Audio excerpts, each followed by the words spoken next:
जय हिंद, जय भारत। जैसा कि कल हमने कक्षा 6 राजनीतिक विज्ञान का चैप्टर फर्स्ट विविधता की समझ कंप्लीट किया, उसी क्रम में आज हम दूसरा चैप्टर विविधता एवं भेदभाव समझने जा रहे हैं। कल हमने विविधता के बारे में समझा था कि विविधता किसी भी क्षेत्र विशेष में या किसी उपमहाद्वीप में कैसे आती है, विविधता का महत्व क्या है, विविधता किसी भी क्षेत्र विशेष को या उपमहाद्वीप को या देश को एकता के सूत्र में कैसे बांधती है, विविधता के पॉजिटिव पॉइंट क्या हैं और विविधता के नेगेटिव पॉइंट क्या हैं, ये हमने कल देखे। और जैसा कि आपने देखा कल भारतीय उपमहाद्वीप में बड़े स्तर पर विविधता पाई जाती है और उस विविधता ने भारतीय उपमहाद्वीप के सभी धर्मों, संस्कृतियों आदि जो अलग अलग त्योहार मनाते हैं, सभी समूह के लोगों को एकता के सूत्र में बांधा है। उदाहरण के लिए ब्रिटिश शासन के खिलाफ हमारे सभी पूरे उपमहाद्वीप के लोगों ने मिलकर उनके खिलाफ संघर्ष किया।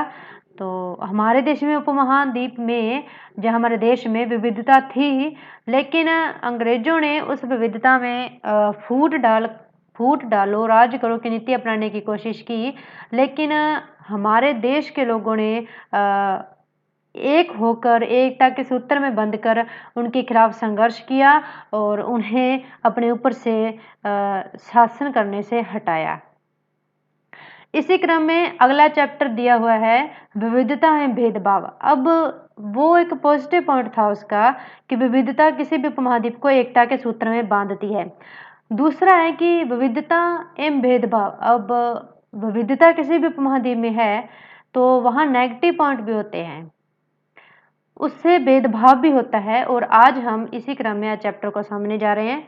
इसमें बताया जाएगा आपको, इसमें एक पूर्वाग्रह के बारे में बताया जाएगा, रूढ़िवादी सोच के बारे में बताया जाएगा और फिर जो हमारी जो प्राचीन समय से ही भारतीय उपमहाद्वीप में वर्ण व्यवस्था, जहाँ जाति व्यवस्था चली आ रही है, उसके बारे में बताया जाएगा और फिर इन सभी आधारों पर, पूर्वाग्रह और रूढ़िवादी सोच के आधार पर हम कुछ विशेष समूहों के साथ भेदभाव करते हैं, तो उन्हें अपने से नीचा दिखाने की कोशिश करते हैं, उसके बारे में इस चैप्टर में दिखाया जाएगा। आपको बता दें कि इस चैप्टर को हम पहले पूरा रीड करेंगे और अंत में इसके नोट्स आपको दिखाए जाएंगे, आप भी उसके नोट्स बना सकते हैं। जैसा कि हमने कल चैप्टर कंप्लीट किया था और जब हम चैप्टर पढ़ते हैं तो जहाँ पर हम स्टॉप बोलते हैं, इसका मतलब है कि हम चैप्टर से बाहर आपको समझाने की कोशिश कर रहे हैं। जब हम स्टार्ट बोलते हैं तो जिस लाइन पर हमने छोड़ा है उसी लाइन से हम पढ़ना शुरू हुए हैं और ऐसे ही हम आज का चैप्टर कंप्लीट करेंगे। तो आज का चैप्टर शुरू करते हैं। चैप्टर 2 है विविधता एवं भेदभाव। पिछले पाठ में आपने विविधता के बारे में पढ़ा। कई बार जो लोग दूसरों से अलग होते हैं उन्हें चिढ़ाया जाता है, उनका मजाक उड़ाया जाता है या फिर उन्हें कई गतिविधियों या समूहों में शामिल नहीं किया जाता। अगर हमारे दोस्त या दूसरे लोग हमारे साथ ऐसा व्यवहार करें तो हमें दुख होता है, गुस्सा आता है और हम असहाय महसूस करते हैं। क्या आपने कभी सोचा है कि ऐसा क्यों होता है? इस पाठ में हम यह समझने की कोशिश करेंगे कि ऐसे अनुभव हमारे समाज से और हमारे आसपास मौजूद असमानताओं से कैसे जुड़े हुए हैं।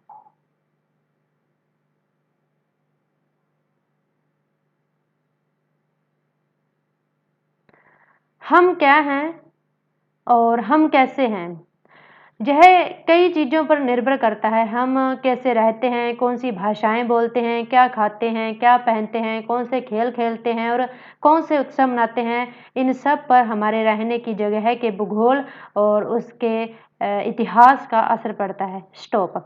जैसा कि कल आपको विविधता के जो टॉपिक था उसके अंत में समझाया गया था कि किसी भी उपमहाद्वीप में, जैसे कल हमने जो चैप्टर था, कल हमने अंत में जो टॉपिक था उसमें हमने केरल और लद्दाख का उदाहरण लेते हुए विविधता पर किसी भी क्षेत्र विशेष के भौतिक प्रवेश और वहाँ के ऐतिहासिक परिप्रेक्ष्य का भी असर पड़ता है, यह हमने सिद्ध किया था कल केरल और लद्दाख का उदाहरण लेते हुए। तो इस पर भी यही बात बोली गई है कि इन सब पर हमारे रहने की जगह के भूगोल और इतिहास का भी असर पड़ता है। जब हम जहाँ रहते हैं कैसे हम भाषाएं बोलते हैं, कैसा खाते हैं, कैसा पहनते हैं, कैसे खेल खेलते हैं।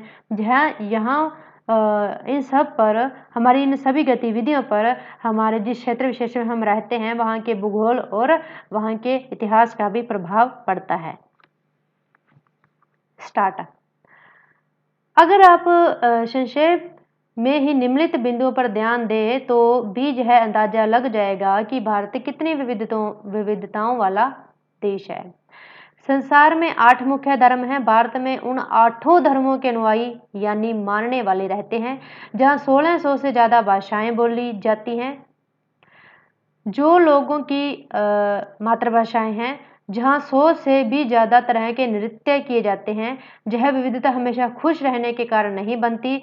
हम उन लोगों के साथ सुरक्षित एवं आश्वस्त महसूस करते हैं जो हमारी तरह दिखते हैं, बात करते हैं, कपड़े पहनते हैं और हमारी तरह ही सोचते हैं। कभी कभी जब हम ऐसे लोगों से मिलते हैं जो हमसे बहुत भिन्न होते हैं तो हमें वे बहुत अजीब और अपरिचित लग सकते हैं। कई बार हम समझ ही नहीं पाते या जान ही नहीं पाते कि वे हमसे अलग क्यों हैं। लोग हमसे अपने से अलग दिखने वालों के बारे में खास तरह की राय बना लेते हैं। स्टॉप। इस टॉपिक में आपको ये बताया गया है कि भारत में विविधता है। भारत में बहुत बड़े स्तर पर विविधता है, जैसे कि भारत में विश्व के सभी जो 8 प्रमुख धर्म हैं उनके अनुयायी भारतीय उपमहाद्वीप में या भारतीय देश में पाए जाते हैं। ठीक है, जहाँ पर 1600 से ज्यादा क्या बोली जाती हैं, भाषाएं बोली जाती हैं, जो कि जहाँ के लोगों की क्या है, मातृ भाषाएं हैं। जहाँ से 100 से भी अधिक क्या किए जाते हैं, नृत्य किए जाते हैं। तो विविधता हुई ना। विविधता कितनी बड़े स्तर पर अब है हमारे उपमहाद्वीप में। अब जरूरी नहीं है कि विविधता हमेशा खुशी का ही कारण बनती हो। कभी कभी उसके नेगेटिव पॉइंट भी होते हैं, जैसा कि आगे बताया जाएगा। अब आगे आपको पूर्वाग्रह और रूढ़िवादी जो सोच होती है उसके बारे में बताया जा रहा है। इस टॉपिक में आपको ये बताया गया है कि हमारे देश में बड़े स्तर पर विविधता पाई जाती है और हमेशा विविधता हमारे खुश रहने का ही कारण नहीं बनती। इसमें आगे आपको बताया गया है कि कुछ खास लोगों के लिए अपने मन में पहले से ही कुछ राय बना लेते हैं, उसके बारे में आगे बताया गया है।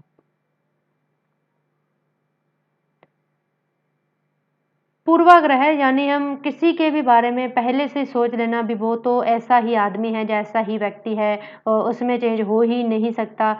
ये क्या है भी, हम पहले उसे समझे बिना, उसे जाने बिना उसके बारे में पहले से ही अपने माइंड में उसके बारे में थॉट उत्पन्न कर लेते हैं। यही है पूर्वाग्रह। स्टार्ट। पूर्वाग्रह। उन कथनों को देखिए जो आपको ग्रामीण एवं शहरी लोगों के बारे में सही लगे। जिन कथनों से आप सहमत हैं उन पर निशान लगाइए। क्या आपके दिमाग में ग्रामीण एवं शहरी लोगों को लेकर किसी भी प्रकार के पूर्वाग्रह हैं? क्या दूसरे लोगों के दिमाग में भी ये पूर्वाग्रह हैं? लोगों के दिमाग में ये पूर्वाग्रह क्यों होते हैं? जिन पूर्वाग्रहों को आपने अपने आसपास महसूस किया है उनकी एक सूची बनाइए। ये पूर्वाग्रह लोगों के व्यवहार को कैसे प्रभावित करते हैं? स्टॉप। अब आपको यहाँ बताया गया है एक ग्रामीण क्षेत्र और शहरी क्षेत्र, 2 उदाहरण लिए गए हैं। और जैसे कि हम सोचते हैं कि ग्रामीण क्षेत्र के लोग ऐसे होते हैं, शहरी क्षेत्र के लोग ऐसे होते हैं, तो वो पूर्वाग्रह जो पहले से ही बहुत से लोग बना लेते हैं, उन मेन बिंदुओं को यहाँ उठाकर लिखा गया है। स्टार्ट। ग्रामीण लोग। आधे से ज्यादा लोग भारतीय गांवों में रहते हैं। आधे से ज्यादा भारतीय गांवों में रहते हैं। ग्रामीण लोग अपने स्वास्थ्य को लेकर सतर्क नहीं होते, वे बहुत अंधविश्वासी होते हैं। गांव के लोग बहुत पिछड़े हुए होते हैं और वे कृषि की आधुनिक प्रौद्योगिकी का इस्तेमाल करना पसंद नहीं करते। फसल की बुवाई और कटाई के समय परिवार के लोग खेतों में 12 से 14 घंटों तक काम करते हैं। ग्रामीण लोग काम की तलाश में शहरों की ओर स्थानांतरण करने को बांधे होते हैं। शहरी लोग। शहरी जीवन बड़ा आसान होता है, जहाँ के लोग बिगड़े हुए और आलसी होते हैं। शहरों में लोग अपने परिवार के सदस्यों के साथ बहुत कम समय बिताते हैं। शहरी लोग केवल पैसे की चिंता करते हैं, लोगों की नहीं।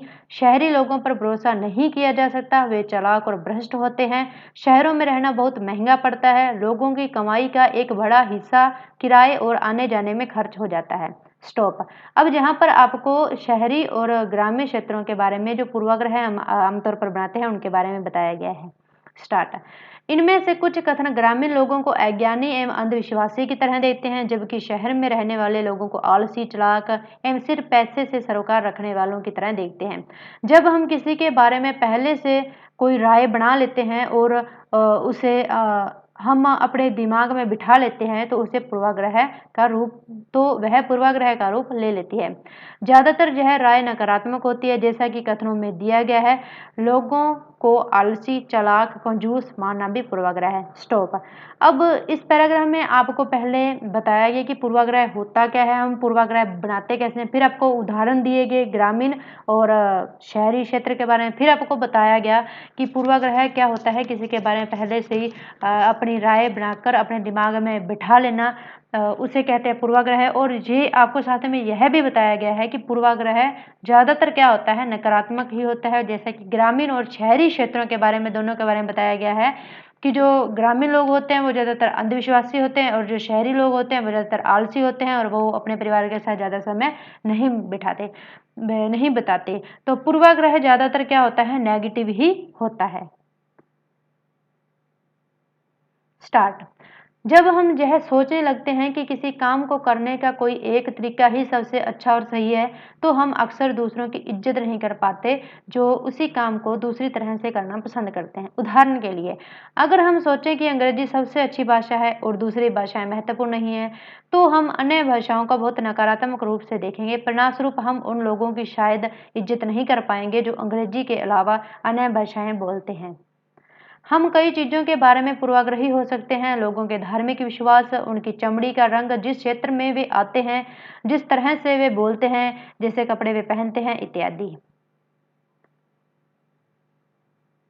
स्टॉप। इस टॉपिक में आपको बताया गया है कि जो पूर्वाग्रह होते हैं, जैसे कि जब हम किसी के बारे में पूर्वाग्रह बना लेते हैं, जैसे कि जहाँ बताया गया है उदाहरण के लिए हमने बोला कि अंग्रेजी जो है वह सबसे अच्छी भाषा है, इसके जितनी बढ़िया भाषा तो कोई है ही नहीं है। तो क्या है, भी जब हम किसी के बारे में पूर्वाग्रह बना लेते हैं, किसी को अच्छा अपने माइंड में बिठा लेते हैं बनाकर, तो हम दूसरी चीज़ों की इज्जत नहीं कर पाते, उन्हें उतना महत्व नहीं दे पाते, जिससे उन दूसरी भाषाओं की क्या होती है, उपेक्षा होती है। जहाँ उन्हें इसी तरह आप भाषाओं की जगह किसी मनुष्य को ले लीजिए, हम किसी विशेष को आदमी को कह दें कि ये बढ़िया है और बाकी मनुष्यों को हम ज़्यादा आदर सम्मान, जहाँ जितना आदर सम्मान उन्हें मिलना चाहिए हम नहीं देते, तो उन्हें दुख महसूस होता है। अ, यह पूर्वाग्रह का क्या है, एक नेगेटिव पॉइंट है। अब पूर्वाग्रह कई तरह के होते हैं, जैसा कि अब बताया गया है। लोगों के धार्मिक विश्वास के बारे में भी हम पूर्वाग्रह बना सकते हैं। उनकी चमड़ी के रंग को लेकर हम पूर्वाग्रह बना सकते हैं। वह किस क्षेत्र से आते हैं, यदि वह अमेरिका से है तो वह भी आदमी अमेरिका से, अभी वो कह दे कि दक्षिण अफ्रीका से या फिर दक्षिण एशिया से है तो नॉर्मल सा। तो यह पूर्वाग्रह क्या है, ऑटोमेटिकली लोगों के माइंड में बन जाते हैं। स्टार्ट। अक्सर दूसरों के बारे में बनाए गए हमारे पूर्वाग्रह इतने पक्के होते हैं कि हम उनसे दोस्ती नहीं करना चाहते। इस वजह से कई बार हमारा व्यवहार ऐसा होता है कि हम उन्हें दुख पहुंचा देते हैं। स्टॉप। यहाँ आप यही बताया गया है जो मैंने आपको पहले बताया था कि हम अब माइंड में पूर्वाग्रह बना लिया तो हम खुद पर इतना ज़्यादा विश्वास कर लेते हैं कि हमारा पूर्वाग्रह तो 100% 100% क्या है, सही है। और कई बार हम दूसरों को इससे दुख भी पहुंचा देते हैं। स्टार्ट। लड़के और लड़की में भेदभाव। समाज में लड़के और लड़कियों में कई तरह से भेदभाव किया जाता है। हम सभी इस भेदभाव से परिचित हैं। एक लड़का या लड़की होने का अर्थ क्या होता है? आप में से कई लोग कहेंगे हम लड़के या लड़की की तरह जन्म लेते हैं, यह तो ऐसे ही होता है, इसमें सोचने की क्या बात है। आइए देखें कि सच्चाई क्या है।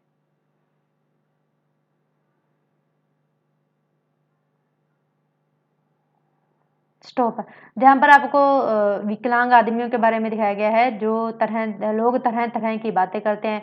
फर्स्ट जो डायग्राम है, जहाँ पर एक आदमी है और वो विकलांग है, उसके बारे में लोग अलग अलग अलग तरह की बातें बताते हैं।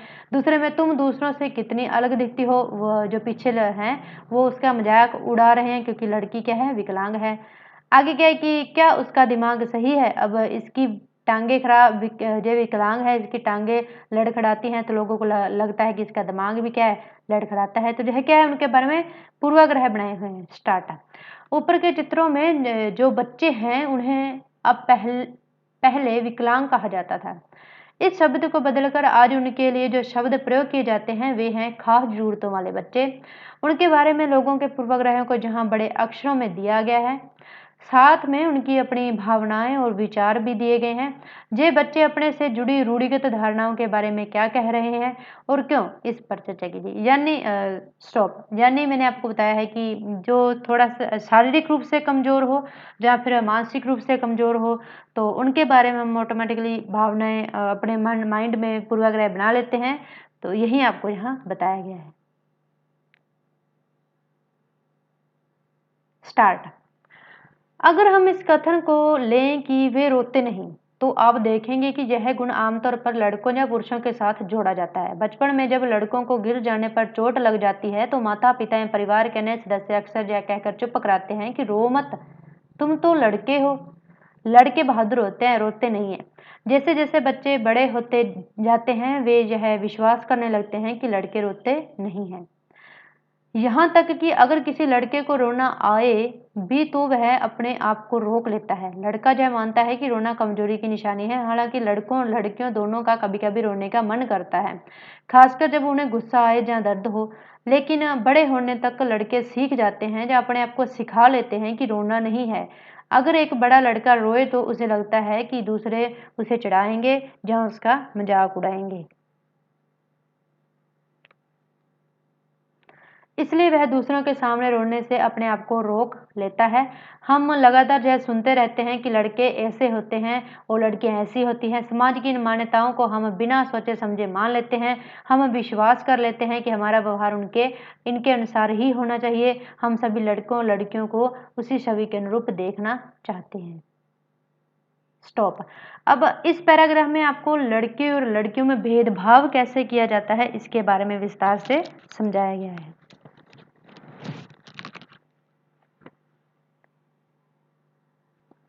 यहाँ बताया गया है कि जो लड़के होते हैं वे मजबूत होते हैं, बहादुर होते हैं। लड़कियां होती हैं वो दयालु होती हैं, सहनशील होती हैं और सुंदर होती हैं और उनकी आवाज़ मधुर होती है। ये क्या है भी, लड़के और लड़कियों के बारे में जो पूर्वाग्रह जो मान्यताएं लोगों ने बना रखी हैं उनके बारे में जो संक्षिप्त रूप में बताया गया है। तो इस तरह लड़के और लड़की में भी भेदभाव होता है, जैसे कि चैप्टर का नाम ही है विविधताएं भेदभाव। आगे है रूढ़िगत धारणाएं बनाना। स्टार्ट। जब हम सभी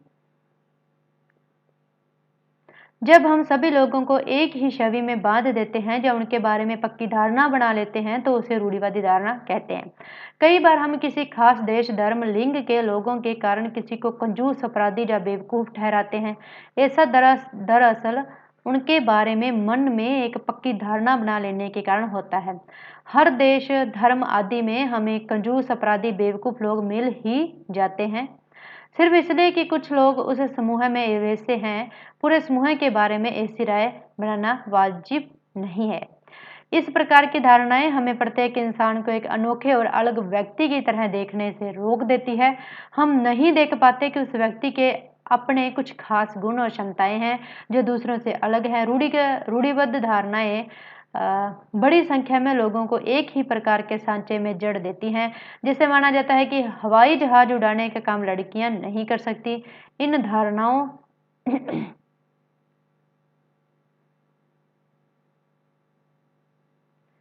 इन धारणाओं का असर हम सब पर पड़ता है। कई बार ये धारणाएं हमें ऐसे काम करने से रोकती हैं जिनको करने की काबिलियत शायद हमें हो। स्टॉप। अब इस पैराग्राफ में आपको बताया है कि रूढ़िगत धारणाएं क्या होती है। किसी बड़े, जैसे अब लड़कियां हैं, सभी लड़कियों के बारे में यह धारणा बना ली की थी। प्राचीन समय में यह धारणा बहुत मजबूत थी, अभी तो कम हो रही है क्योंकि लड़कियां भी जहाज उड़ाने लगी हैं। वो भी आधुनिकता के हर क्षेत्र में पुरुषों से कंधा मिलाकर चलने की कोशिश कर रही हैं और वो कामयाब भी हुई है।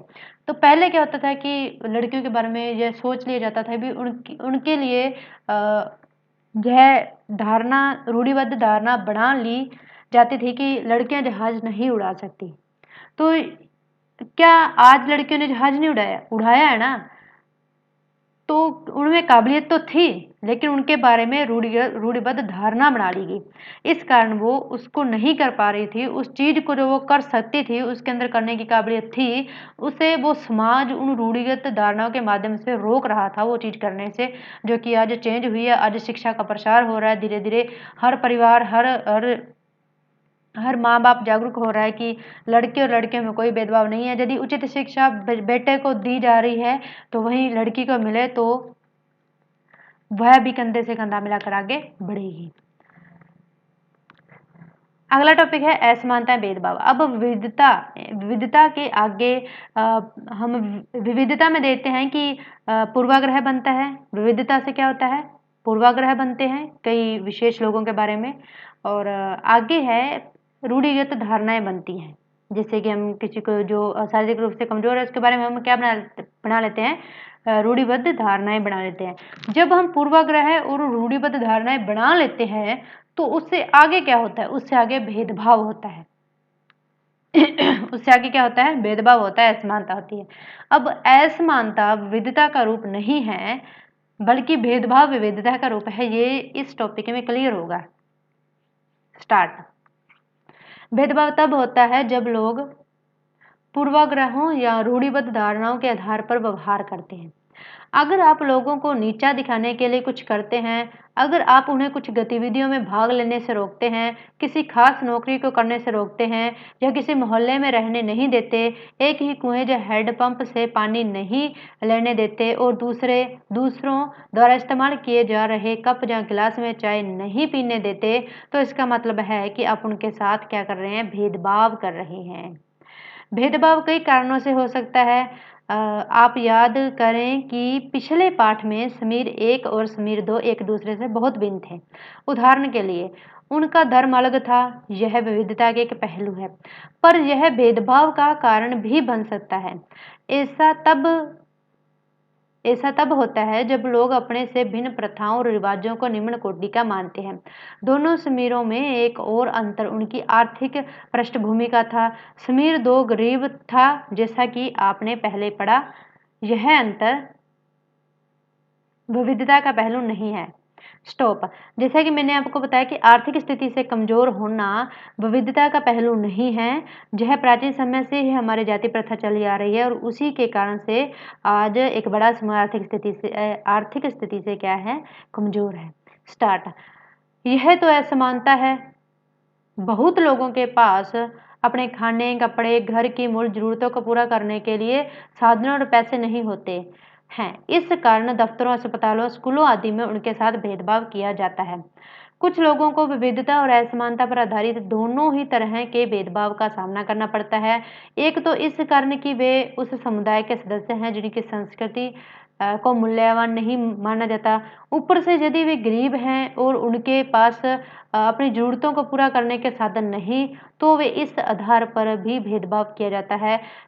ऐसे दोहरे भेदभाव का सामना कई जनजातीय लोगों, धार्मिक समूहों और खास क्षेत्र के लोगों को करना पड़ता है। स्टॉप। अब आपको इस टॉपिक में क्या बताया गया है? पहला तो बताया गया है कि असमानता और भेदभाव। विविधता से क्या होती है? विविधता से भेदभाव होता है, लेकिन जो असमानता आधारित जो भेदभाव होता है, जैसे कि आर्थिक स्थिति से कमजोर होना, जैसे कि समीर 1 और समीर 2 में जो मुस्लिम समीर था वो क्या था?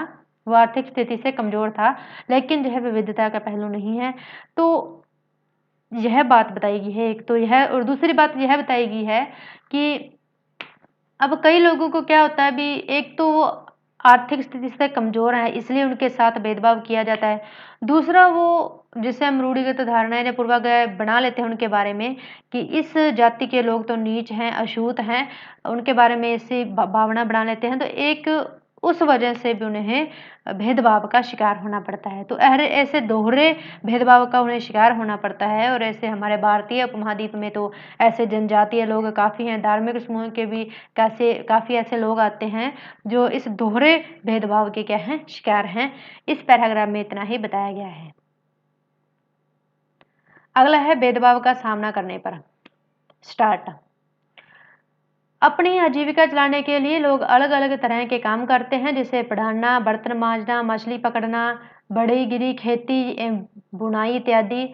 लेकिन कुछ कामों को दूसरों के मुकाबले अधिक महत्वपूर्ण माना जाता है। सफाई करना, कपड़े धोना, बाल काटना, कचरा उठाना जैसे कामों को समाज में कम महत्व का माना जाता है, इसलिए जो लोग इन कामों को करते हैं उनको गंदा और अपवित्र माना जाता है। यह जाति व्यवस्था के एक बड़ा ही महत्वपूर्ण पहलू है। जाति व्यवस्था में लोगों के समूहों को एक तरह की सीढ़ी के रूप में रखा गया, जिसमें एक जाति दूसरी जाति के ऊपर जा नीची थी।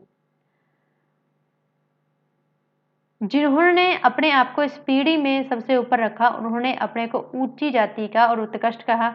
जिन समूहों को इस सीढ़ी के तले में रखा गया, उनको अछूत और अयोग्य कहा गया। जाति प्रथा के नियम एकदम निश्चित थे। इन अछूतों को दिए गए काम के अलावा और कोई काम करने की इजाजत नहीं थी। उदाहरण के लिए, कुछ समूहों को सिर्फ कचरा उठाने और मरे हुए जानवरों को गांव से हटाने की इजाजत थी। उन्हें ऊंची जाति के लोगों के घर में घुसने, गांव के कुएं से पानी लेने और जहां तक कि मंदिर में घुसने की भी इजाजत नहीं थी। उनके बच्चे दूसरी जाति के लोगों के साथ स्कूल में बैठ नहीं सकते थे। इस तरह ऊंची जाति के लोगों को जो अधिकार हासिल था, इससे उन्होंने तथाकथित अछूतों को वंचित रखा। अब इस पैराग्राफ में आपने पढ़ा कि जो असमानता होती है भेदभाव का सामना कैसे किया जाता है? भेदभाव का सामना कैसे किया जाता है? भेदभाव का सामना कैसे होता है? एक तो भेदभाव का सामना होता है भाई जाति व्यवस्था के कारण, जो कि हमारे उपमहाद्वीप में प्राचीन समय से चली आ रही है। दूसरा, उसका आर्थिक स्थिति से कमजोर होने पर भी भेदभाव होता है। और दूसरा, वो जो काम करते हैं, पहले वर्ण व्यवस्था थी तो जो सबसे नीचे थे, जिसे अछूत और शूद्र कहा जाता था, तो उनका काम होता था ऊपर के तीनों वर्णों की सेवा करना। तो ये जो उनका काम था, भले ही वो दूसरों से ज्यादा मेहनत का काम करते हों, फिर भी उन्हें उनके काम का पर्याप्त मूल्य नहीं मिलता था, तो उनके काम को छोटा करके आंका जाता था। इस तरह क्या होता है, इस तरह भेदभाव होता है। तो उन्हें मतलब कि उन्हें जो एक मनुष्य को जो आदर सम्मान मिलना चाहिए, भले ही वो काम ज्यादा करते हों, ऊपर के तीनों वर्णों की सेवा करते हों, ऊपर के तीनों वर्णों की इज्जत करते हों, उनसे ज्यादा मेहनत करते हों, लेकिन फिर भी उन्हें बराबर का सम्मान और इज्जत और आदर नहीं मिल पाता था। इस तरह से उनके साथ भेदभाव किया जाता था। इस टॉपिक में इसी बात को क्लियर किया गया है। स्टार्ट। अगले पृष्ठ पर हम यह देखेंगे कि कैसे भारत की एक मशहूर हस्ती को भेदभाव का सामना करना पड़ा था। यह भाग हमें यह समझने में मदद करेगा कि कैसे जाति के तहत बहुत बड़ी संख्या में लोग भेदभाव के शिकार हुए। पहले हम पैराग्राफ को पढ़ेंगे, जो साइड में दिया हुआ डिब्बा इसको पढ़ेंगे। स्टार्टअप। डॉक्टर भीमराव अंबेडकर को भारतीय संविधान के पिता एवं दलितों के सबसे बड़े नेता के रूप में जाना जाता है। डॉक्टर भीमराव अंबेडकर ने दलित समुदाय के अधिकारों के लिए लड़ाई लड़ी थी। उनका महार जाति में जन्म हुआ था, जो अछूत मानी जाती थी। महार लोग गरीब होते थे, उनके पास जमीन नहीं थी और उनके बच्चों को वही काम करना पड़ता था जो वे खुद करते थे। उन्हें गांव के बाहर रहना पड़ता था और गांव के अंदर आने की इजाजत नहीं थी। अंबेडकर अपनी जाति के पहले व्यक्ति थे जिसने अपनी कॉलेज की पढ़ाई पूरी की और वकील बनने के लिए इंग्लैंड गए। उन्होंने दलितों को अपने बच्चों को स्कूल कॉलेज भेजने के लिए प्रोत्साहित किया। दलितों से अलग अलग तरह की सरकारी नौकरियां करने को कहा ताकि वे जाति व्यवस्था से बाहर निकल पाएं।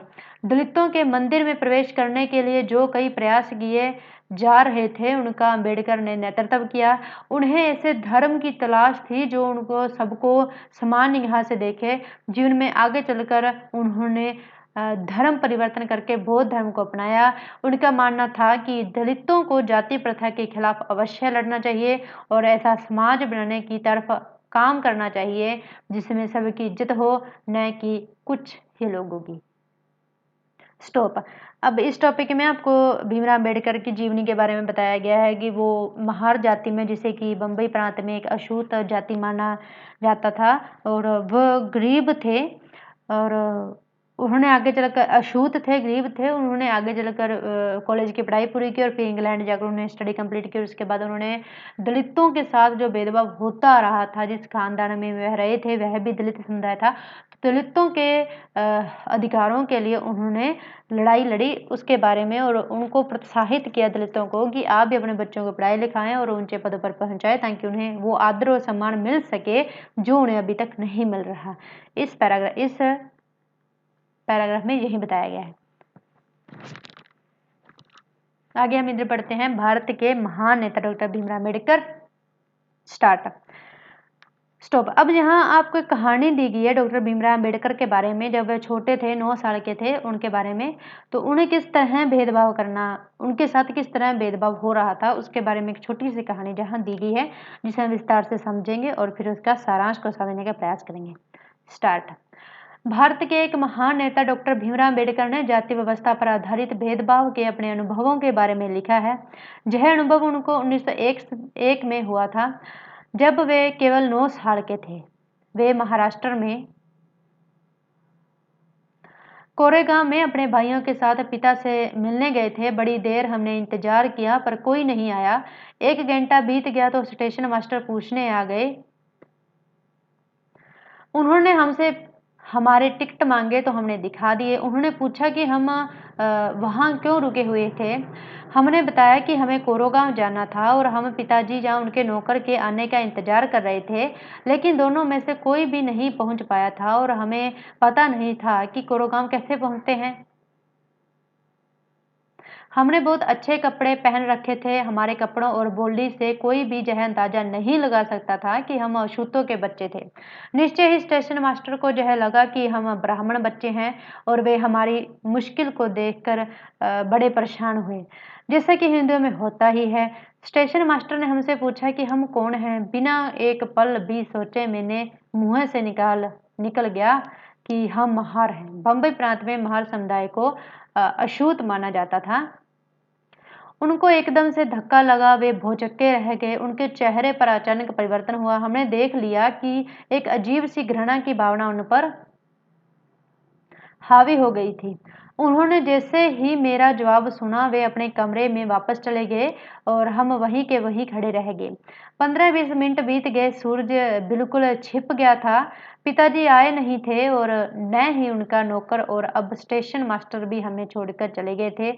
हम काफी घबराए हुए थे। यात्रा के शुरू में जो खुशी और उत्साह की भावना थी, उसकी जगह अब अत्यधिक उदासी ने ले ली थी।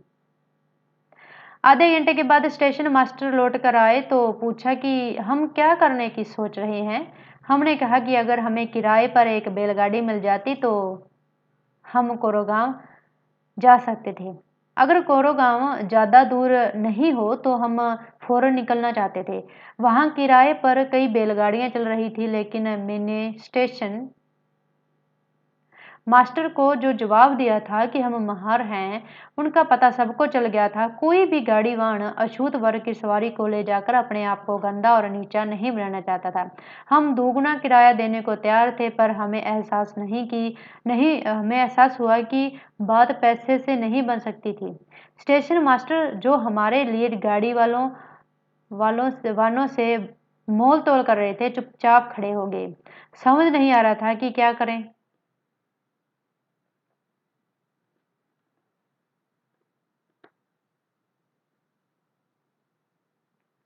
स्टॉप। अब आपको यहाँ तक कहानी सुना दी गई है भी डॉक्टर हमारे महान हस्ती जो है डॉक्टर भीमराव अम्बेडकर की। अब कई बार क्या होता है कि ये जो भेदभाव इनके साथ हुआ है, ये अब भी होता है। अब भी लोगों की जो सोच है वो बदली नहीं है। अब भी लोग कई बार दूसरे पर कमेंटबाजी करते हैं तो उन्हें उन्हें नीची जाति कहकर या उन्हें बहुत बुरा भला बोलते हैं। तो देखो, ये जो हमारे समाज की बुराई है और हमारे समाज की बुराई की जड़ें जो हैं वो अभी उखड़ी नहीं हैं, वो लगी हुई हैं अभी वो उन बुराइयों से। तो वो धीरे धीरे उखड़ेंगी। लेकिन अछूत यदि नीचे वर्ग के लोग खुद को सुदृढ़ बनाए, ऊपर उठे और ऊंचे पदों पर पहुंचे, जैसे कि डॉक्टर भीमराव अम्बेडकर ने किया, तो आराम से उन्हें उनकी इज्जत और उनका आदर जो कि सभी मनुष्यों को मिलना चाहिए एक मानव होने के नाते, वो उन्हें मिलेगा। इस जो पैराग्राफ में है, इस पैराग्राफ में हमें यही बताया गया है कि भले ही आर्थिक स्थिति से मजबूत भी कोई हो, उसके साथ भी भेदभाव होता है, लेकिन किसे लेकर होता है? क्योंकि उसे नीची जाति के या फिर अछूत, अनुसूचित माना जाता है। तो इस पैराग्राफ में यही आपको एक कहानी सुनाई गई है। अब हम आगे बढ़ते हैं। स्टार्ट। कल्पना करके देखिए कि यह कितना मुश्किल होगा अगर लोगों को एक जगह से दूसरी जगह जाने न दिया जाए। यह कितना अपमानजनक और दुखदाई होगा अगर लोग आपसे दूर दूर रहें, आपको छूने से मना करें और आपको पानी न पीने दें। यह छोटी सी घटना दिखाती है कि कैसे गाड़ी से एक से दूसरी जगह जाने के साधारण काम की सुविधा भी इन बच्चों के पास नहीं थी, जबकि वे पैसा दे सकते थे। स्टेशन के सभी गाड़ी वालों ने बच्चों को ले जाने से मना कर दिया। उन्होंने बच्चों के साथ भेदभाव भरा व्यवहार किया। इस कहानी से यह बिल्कुल साफ है कि जाति पर आधारित भेदभाव न केवल दलितों को कई गतिविधियों से वंचित कर रखता है, बल्कि वह उन्हें आदर और सम्मान भी नहीं मिलने देता जो दूसरों को मिलता है। स्टॉप। तो जो मैंने आपको बताया था कि जाति जो व्यवस्था है, यह एक तो भले ही वो ज़्यादा मेहनत करें तो भी उनके जो काम को है वो कम मूल्य का माना जाता है। भले ही वो दूसरी जाति के लोगों से ज़्यादा वर्क करें, ज़्यादा मेहनत करें, खुद को ज़्यादा समर्पित रखें, लेकिन फिर भी उनके काम की कोई इज्जत नहीं होती, उनकी कोई रिस्पेक्ट नहीं होती। आज भी आप बड़े किसी को बता दो कि हम दलित हैं या अछूत वर्ग से आते हैं और बोल दे आप अपनी जाति बता दोगे तो वो ऐसे देखेंगे जैसे पता नहीं क्या हो गया। इस तरह आज भी ये भेदभाव होता है। कॉलेज वगैरह में ये भेदभाव आम है, ये होता है। लेकिन धीरे-धीरे अभी इसकी जो जड़ें हैं ये उखड़ेंगी जब हम आर्थिक स्थिति से मजबूत होंगे, तो हमारी भी जो स्थिति है, जो आदर और सम्मान मानव को मिलना चाहिए वो मिलेगा। इस टॉपिक में यही बताया गया है। अगला टॉपिक है समानता के लिए संघर्ष। अब जब भी किसी भी वर्ग को, जब किसी विशेष समुदाय को, एक तो उसको एक वर्ग में रख दिया कि तुम लोग तो ऐसे ही हो, भले ही वो ज़्यादा काम करे, ज़्यादा मेहनत करे, भले ही वो ऊंची जाति के लोगों से ज़्यादा अच्छा भी हो, मानवीय गुण भी उसमें हो, नैतिक गुण भी उसमें हो, लेकिन फिर भी उसे वो पता नहीं किस तरह का घमंड होता है कि ये तो ऐसा ही है, ये तो ऐसा ही रहेगा, ये तो निचली जाति से आता है। तो वो जो भेदभाव है जब वो बढ़ जाता है, जब वो हद से ज़्यादा हो जाता है, जब कहते हैं कि पापों का घड़ा जब भर जाता है तब वो फूटता है अचानक। तो इसी तरह जब इतना वर्ग को इतना ज़्यादा भी उसमें मानवता के भाव कोई है ही नहीं है, एक मानव दूसरे मानव को दबा रहा है केवल जो है आकर कि तुम लोग नीची जाति के हो या फिर अछूत हो। तो फिर क्या होता है, भी समानता के लिए संघर्ष होता है। जब कोई आदमी खुद को नीचा करता है, जब वो दूसरा उस पर दबाव बनाता ही जाता है, तो फिर वो उसी जाति का व्यक्ति समानता के लिए संघर्ष करता है, उठ खड़ा होता है। या तो कुछ कर जाएगा या फिर खत्म हो जाएगा। इस तरह की भावना उसके अंदर आती है। जैसे कि हमारे जब शोषण कर रहे थे हमारे ब्रिटिश, जब हमारे भारतीय उपमहाद्वीप में लोगों का शोषण कर रहे थे, तो उनमें भी भावना पनपी। एक तो देश हित के लिए कुछ करना है, लड़ना है, राष्ट्रीय भावना पनपी, और अंत में क्या हुए, उस भावना के एक सकारात्मक पहलू हमारे सामने आया। हमारा जो भारत है वो एक संप्रभु देश बन गया और हमारा शासन हमने खुद ने चलाया। तो अब आगे आपको इस टॉपिक में बताया जा रहा है कि समानता के लिए संघर्ष। स्टार्ट। ब्रिटिश शासन से आज़ादी पाने के लिए जो संघर्ष किया गया था, उसमें समानता के व्यवहार के लिए किया गया संघर्ष भी शामिल था। दलितों, औरतों, जनजातियों, लोगों और किसानों ने अपने जीवन में जिस गैर बराबरी का अनुभव किया, उनके खिलाफ उन्होंने लड़ाई लड़ी। जैसा कि पहले भी बात हुई, बहुत सारे दलितों ने संगठित होकर मंदिर में प्रवेश करने के लिए संघर्ष किया। महिलाओं ने मांग की कि जैसे पुरुषों के पास शिक्षा का अधिकार है, वैसे उन्हें भी अधिकार मिले। किसानों और दलितों ने अपने आप को जमींदारों और उनकी ऊंची ब्याज की दर से छुटकारा पाने के लिए संघर्ष किया।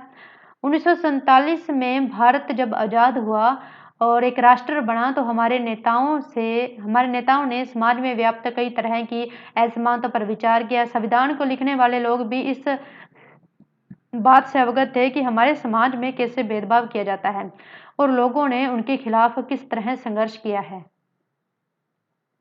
कई नेता इन लड़ाइयों के हिस्सा थे, जैसे डॉक्टर भीमराव अम्बेडकर। इसलिए नेताओं ने संविधान में ऐसी दृष्टि और लक्ष्य रखा जिससे भारत में सभी लोगों को बराबर माना जाए। समानता को एक अहम मूल्य की तरह माना गया है, जो हम सभी को एक भारतीय के रूप में जोड़ती है। प्रत्येक व्यक्ति को समान अधिकार और समान अवसर प्राप्त हैं। अस्पृश्यता यानी छूत को अपराध की तरह देखा जाता है और इसे कानूनी रूप से खत्म कर दिया गया है। लोग अपनी पसंद का काम चुनने के लिए बिल्कुल आज़ाद हैं। नौकरियां सभी लोगों के लिए खुली हुई हैं। इन सब के अलावा संविधान ने सरकार पर जो है विशेष जिम्मेदारी डाली थी कि वह गरीबों और मुख्यधारा से अलग थलग पड़ गए समुदायों को इस समानता के अधिकार के फायदे दिलवाने के लिए विशेष कदम उठाए। संविधान के लेखकों ने यह भी कहा कि विविधता की इज्जत करना, उसे मूल्यवान मानना समानता सुनिश्चित करने में बहुत ही महत्वपूर्ण कारक है। उन्होंने यह महसूस किया कि लोगों को अपने धर्म का पालन करने, अपनी भाषा बोलने, अपने त्योहार मनाने और अपने आप को खुले रूप से अभिव्यक्त करने की आज़ादी होनी चाहिए। उन्होंने कहा कि कोई एक भाषा, धर्म या त्योहार सबके लिए अनिवार्य नहीं बनना चाहिए। उन्होंने जोर दिया कि सरकार सभी धर्मों को बराबर मानेगी, इसलिए भारत एक धर्मनिरपेक्ष देश है, जहां लोग बिना भेदभाव के अपने धर्म का पालन करते हैं। इसे हमारी एकता के महत्वपूर्ण कारक के रूप में देखा जाता है कि हम इकट्ठे रहते हैं और एक दूसरे की इज्जत करते हैं। हालांकि हमारे संविधान में इन विचारों पर जोर दिया गया है, पर यह पाठ इसी बात को उठाता है कि असमानता आज भी मौजूद है। समानता वह मूल्य है जिसके लिए हमें निरंतर संघर्ष करते रहना होगा। भारतीयों के लिए समानता का मूल्य वास्तविक जीवन का हिस्सा बने, सच्चाई बने और इसके लिए लोगों के संघर्ष, उनके आंदोलन और सरकार द्वारा उठाए जाने वाले कदम बहुत जरूरी हैं।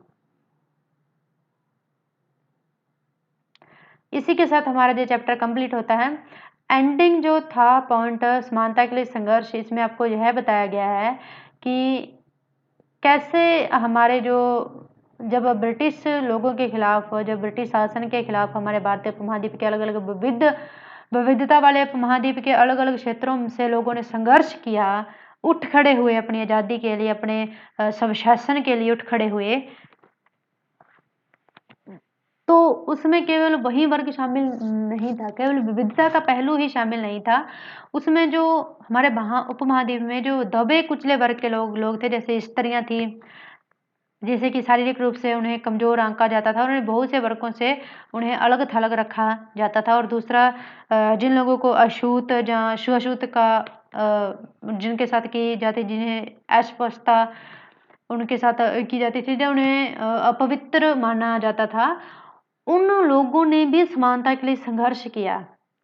हमें आज़ाद भी करो और हमारे साथ समानता का व्यवहार भी हो, क्योंकि हम भी इंसान ही हैं। हमें भी भगवान ने इंसान ही बनाकर भेजा है दुनिया में। एक इंसान दूसरे इंसान को कुछ विशेष नाम देकर तुम इस जाति के हो, इस वर्ग से हो, इस समूह से हो, यह कहकर उनके साथ भेदभाव करना जो सख्त गलत है। तो उन सभी लोगों ने क्या किया, अभी जो दबे कुचले जो वर्ग थे, उन्होंने भी ब्रिटिश शासन के खिलाफ लड़ते हुए अपनी समानता के हक के लिए भी क्या किया, संघर्ष किया। और अंत में हमारे संविधान निर्माता ने इस बात को गहराई से समझा, उस पर विचार विमर्श किया और हमारे संविधान में समानता के टॉपिक को सबसे महत्वपूर्ण माना। जैसे कि हमारे अधिकार हैं, 6 मूल अधिकार हैं: समानता का अधिकार, स्वतंत्रता का अधिकार, शोषण के विरुद्ध अधिकार, संवैधानिक उपचारों का अधिकार, शिक्षा और धर्म की स्वतंत्रता का अधिकार। तो ये क्या है भी, समानता को बहुत महत्वपूर्ण माना है। और आज भी जो अधिकार जो टॉपिक है हमारे संविधान का भाग 3 मूल अधिकार, फर्स्ट तो हमारे सेकंड जो है नागरिकता के बारे में है, थर्ड जो है मूल अधिकारों के बारे में, जो 4 है वो नीति निर्देशक तत्वों के बारे में है। तो जो हमारे संविधान का भाग 3 है, जैसा कि आपको पता है कि हमारे भारतीय संविधान को 22 भागों में बांटा गया है, और जो हमारे संविधान का जो भाग 3 है वो हमारे मूल अधिकारों की बात करता है। मूल अधिकारों में समानता टॉपिक सबसे ज्यादा महत्वपूर्ण माना गया है। इसी के साथ हमारा यह चैप्टर खत्म होता है। आज का टॉपिक का नाम जैसा था कि विविधता और भेदभाव। विविधता होती है तो फिर भेदभाव भी उत्पन्न होता है। धीरे धीरे असमानता, आर्थिक स्थिति से कमजोर होना विविधता का पहलू नहीं है। यह बात आपको बताएगी। और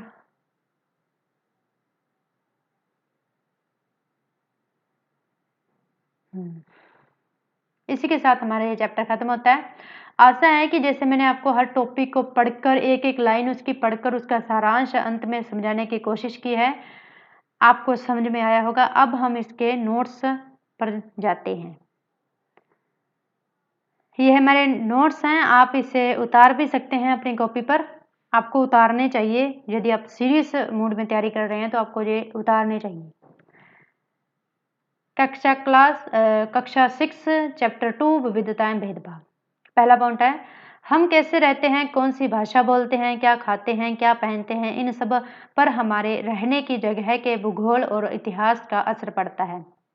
पॉइंट 2, संसार में 8 धर्म हैं जो निम्न प्रकार हैं: हिंदू, जैन, यहूदी, पारसी, बौद्ध, ईसाई, इस्लाम, सिख। हमारे यहाँ इन सभी धर्मों को मानने वाले लोग रहते हैं। जब हम किसी के बारे में पहले से कोई राय बना लेते हैं और उसे हम अपने दिमाग में बिठा लेते हैं तो वह पूर्वाग्रह का रूप ले लेती है। ज़्यादातर यह राय नकारात्मक होती है, यही अवधारणा भेदभाव का कारण बनती है।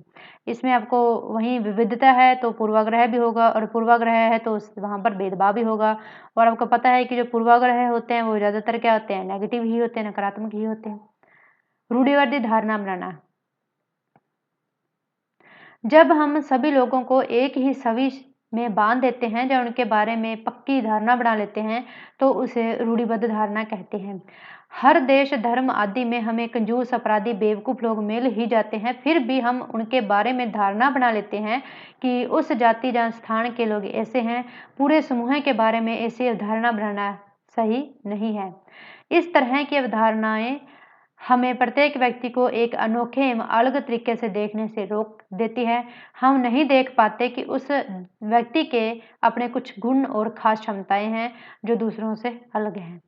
तो जब हम, जैसा कि आपको चैप्टर में समझाया गया था कि रूढ़िवादी धारणा होती है, तो फिर हम किसी जैसे लड़कियों के बारे में मान लिया गया था कि लड़कियां जहाज नहीं उड़ा सकती, तो उसे हमेशा कमजोर ही आंका गया था। उसके बारे में धारणा ही बना ली गई थी भी लड़कियां जो कर ही नहीं सकती, लेकिन उनमें काबिलियत थी और उन्होंने आज कर भी दिखाया है। आगे है असमानता एवं भेदभाव। भेदभाव तब होता है जब लोग पूर्वाग्रहों या रूढ़िबद्ध धारणाओं के आधार पर व्यवहार करते हैं। बहुत से लोगों के पास अपनी मूल जरूरतों को पूरा करने के लिए पैसे नहीं होते। इस कारण से दफ्तरों, स्कूलों, अस्पतालों में उनके साथ भेदभाव किया जाता है। असमानता और भेदभाव के बारे में बताया गया है। कुछ लोगों को विविधता एवं असमानता पर आधारित दोनों ही तरह के भेदभाव का सामना करना पड़ता है। जैसे कि मैंने आपको बताया था कि कुछ तो जाति व्यवस्था के कारण आर्थिक स्थिति से कमजोर हैं, जैसे शुद्ध और अछूत जिसे मानते हैं, और एक वो उस जाति समूह से आते हैं। एक तो वो आर्थिक स्थिति से कमजोर है, दूसरा वो उस जाति से आते हैं। दोहरे भेदभाव को उन्हें सामना करना पड़ता है, यही इस लाइन का मतलब है। ऐसे दोहरे भेदभाव का सामना जनजातीय लोगों, धार्मिक समूहों और खास क्षेत्र के लोगों को करना पड़ता है। नोट में दिया हुआ है दलित। दलित के कौन होते हैं? दलित वह शब्द है जो नीची कही जाने वाली जाति के लोग अपनी पहचान के रूप में इस्तेमाल करते हैं। दलित का मतलब है ऐसे जिन्हें दबाया गया या कुचला गया। सरकार ऐसे लोगों को अनुसूचित जाति एससी के वर्ग में रखती है। आज जिन लोगों को हम अनुसूचित जाति या जनजाति कहते हैं, जिसे हम एससी या एसटी कहते हैं, वो दबे कुचले हुए वर्ग है, वही दलित हैं, वही अछूत हैं, जो प्राचीन समय से ही जो जाति व्यवस्था जो चली आ रही थी। आगे डॉक्टर भीमराव अम्बेडकर के बारे में बताया गया है। डॉक्टर भीमराव अम्बेडकर को भारतीय संविधान के पिता व दलितों के सबसे बड़े नेता के रूप में जाना जाता है। आपका जन्म हर जाति में हुआ था जो अछूत मानी जाती है। अम्बेडकर अपनी जाति के पहले ऐसे व्यक्ति थे जिन्होंने कॉलेज की पढ़ाई पूरी की तथा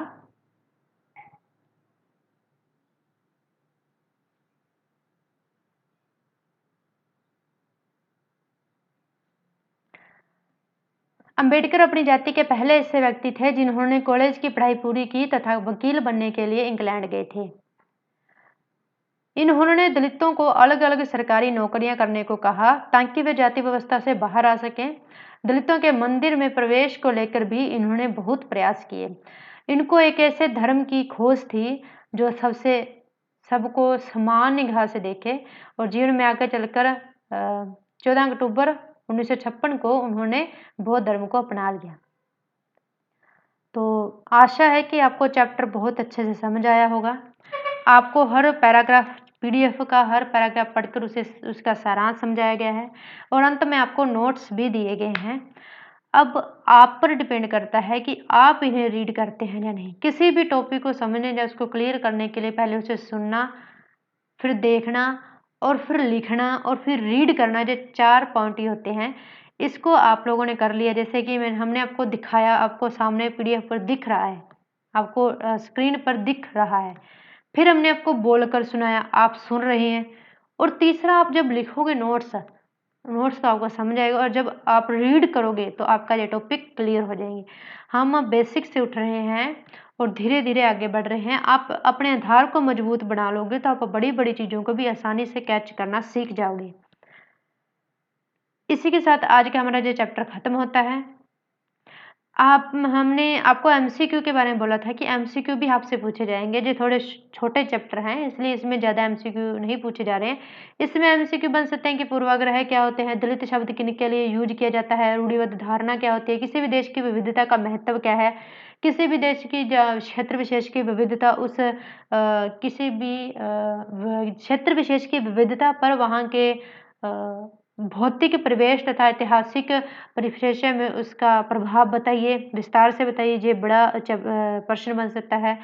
और विविधता किसी भी क्षेत्र विशेष के लोगों को एकता के सूत्र में कैसे बांधती है, यह बताया गया। विविधता से भेदभाव कैसे होता है, असमानता कैसे होती है, आर्थिक स्थिति से कमजोर होना क्या विविधता का ही पहलू है, यह बताया गया है। यह क्वेश्चन बन सकता है यानी। और मतलब कि यानी विविधता पर पूरे यह 2 चैप्टर थे। और विविधता के परिणाम क्या होते हैं, भेदभाव होता है, रूढ़िवादी धारणाएं होती हैं और फिर अंत में एक विशेष वर्ग जो है उसे दबाया कुचला जाता है। और फिर अंत में वो जब उस पर बहुत ज़्यादा शोषण का दबाव बढ़ जाता है तो वो अपने आज़ादी के लिए संघर्ष करता है। उसके बारे में 2 चैप्टरों में कंप्लीट विस्तार से बताया गया था।